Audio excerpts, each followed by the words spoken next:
नमस्कार नमस्कार, मेरा नाम है राजीव कुमार बजाज यानी आरकेबी और आप मुझे देख रहे हैं यहाँ पर इसी चैनल पर the RKB show at the RKB show.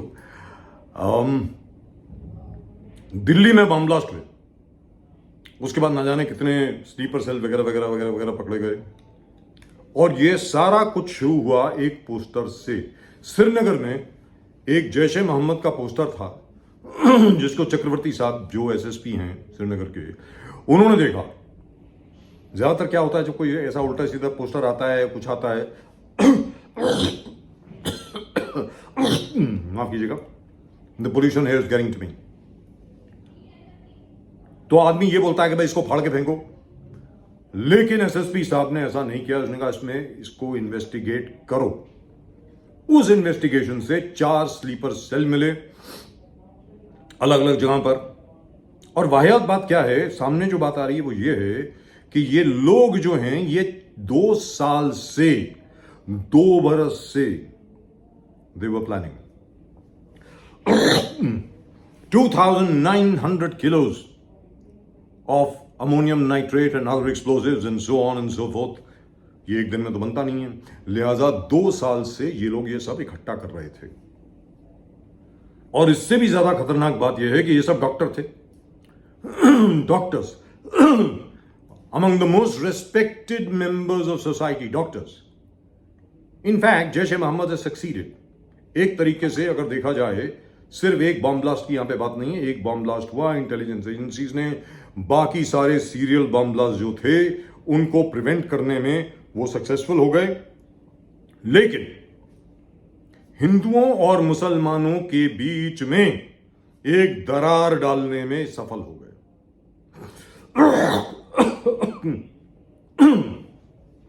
आप देखिए आज की तारीख में जिस तरीके से एक्स पे सब कुछ चल रहा है, फेसबुक पे चल रहा है, इंस्टाग्राम पे चल रहा है, जितने भी हिंदू हैंडल्स हैं, राइट विंग हैंडल्स हैं, सब कह रहे हैं मुसलमान ऐसे होते हैं, ये होते हैं, वो होते हैं, वो होते हैं, सामने मुसलमानों की तरफ से रिटेलिएशन हो रही है।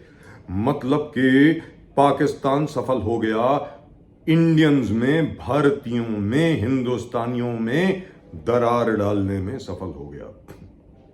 मैं मानता हूं जितने लोग पकड़े गए हैं सब मुसलमान थे, लेकिन फिर भी सब लोगों को इतना मालूम होना चाहिए कि आखिर में फाइनल पर्पस क्या है। फाइनल ऑब्जेक्टिव यह है कि किसी भी तरीके से हिंदुस्तानियों के बीच में आप फूट डालिए, सस्पिशन शो करिए, मतलब शक जो है वो आप उसका बीज बोएं, और उसके अलावा हिंदुस्तान में जितने मुसलमान हैं उनको आप इनसिक्योर कर दें। That is the objective and we must fight against that objective. सबसे बड़ी बात है, मैं सरकार से दरखास्त करूंगा, बार बार बार बार आप ये मैसेज भेजें कि कोई भी अपराधी सिर्फ अपराधी होता है जिस मर्जी चीज से प्रेरित हुआ हो, वो केवल अपराधी है, उससे ज्यादा कुछ नहीं है। और आप अगर एक ही धर्म के लोगों को, यानी यहां पर मुसलमानों को अगर आप टारगेट कर रहे हैं, तो आप असल में हिंदुस्तान के खिलाफ काम कर रहे हैं। Don't target Muslims, target all those people who were responsible for terrorism, that's it. क्या आप ये कर सकते हैं? I doubt it, but still we can try. मेरी सलाह सब हिंदुस्तानियों को यही होगी, सरकार को एक तो आपको कंग्रेचुलेट करना चाहिए कि आपने एक बहुत बड़ा हादसा होने से आपने रोक दिया। पता नहीं कितने शहरों में ये लोग बम ब्लास्ट करने वाले थे, क्या क्या करने वाले थे, उस सब से हम लोग बच गए। उसके अलावा Indian Muslims are as Indian as the next person। There are a few people in Kashmir still who are radicalized, who will always remain radicalized। उनके लिए आप जो मर्जी कर लीजिए, फ्री में राशन बांट दीजिए, फिर भी राशन खाकर भी आपके खिलाफ वो बम विस्फोट करेंगे, याद रख लीजिए। नंबर 2, एक तो ये हो गया, मुसलमानों के खिलाफ कुछ मत बोलिए। दूसरा, सरकार से मेरी दरखास्त है, यानी विनती, कृपा करके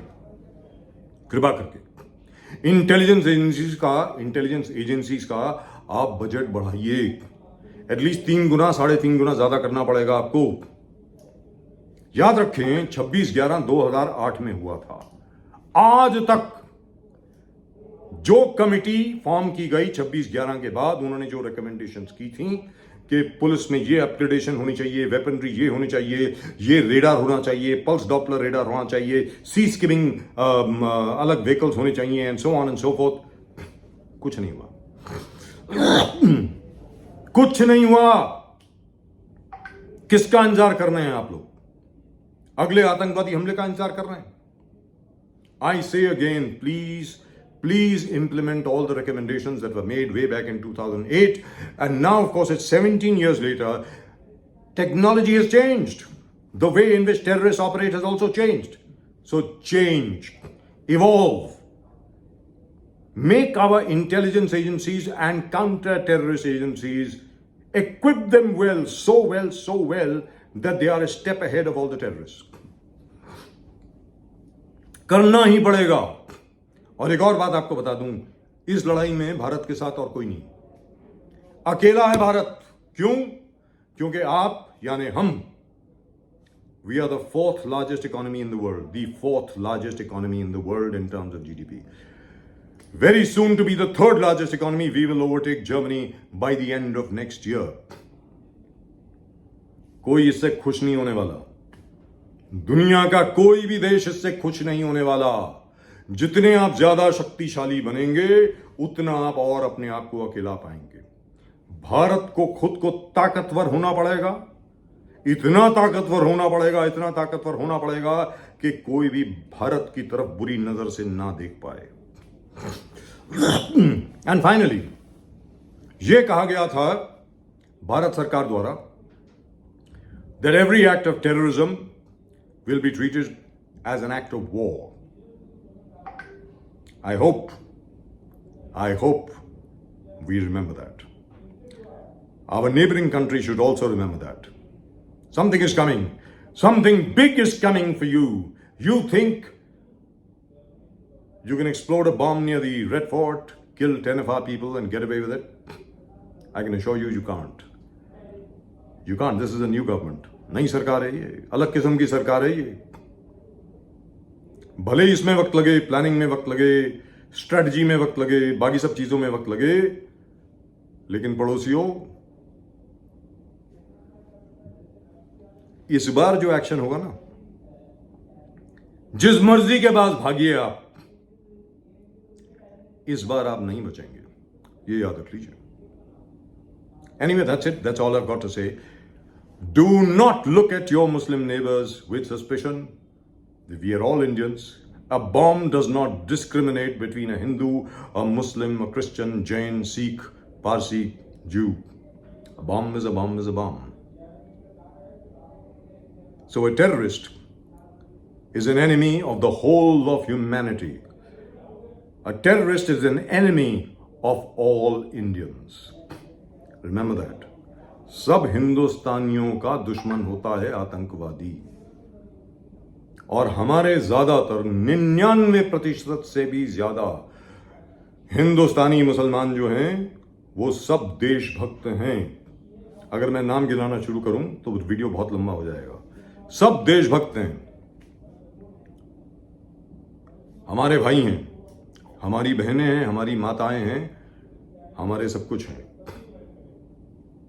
सब हमारे साथ हैं। याद रख लीजिएगा, हिंदुस्तान एक रहेगा तो मजबूत रहेगा। क्या है वो? कटेंगे तो बटेंगे, बटेंगे तो कटेंगे, सॉरी, बटेंगे तो कटेंगे, बटना नहीं है। हिंदू और मुसलमानों में बटना नहीं है। That's it. That's all I've got for you in this particular video. My name is Rajiv K. Bajaj. That is RKB. Keep watching. I'll be back again sometime day after tomorrow. तब तक के लिए नमस्कार, जय हिंद, भारत माता की जय।